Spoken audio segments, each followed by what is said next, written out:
सुनाता। हाँ सुनाओ ने। तोरा बिना दुनिया वीरान लागे गोरी रे। पूजा पूजा ने बोलना है। वह थोड़ी ने तोरा धोखा दिल को।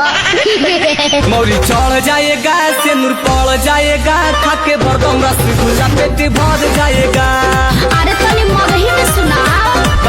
मौरी चढ़ जैतोगे सिंदूर पड़ जैतोगे खैबो भरदम रसगुल्ला पेट भर जैतोगे।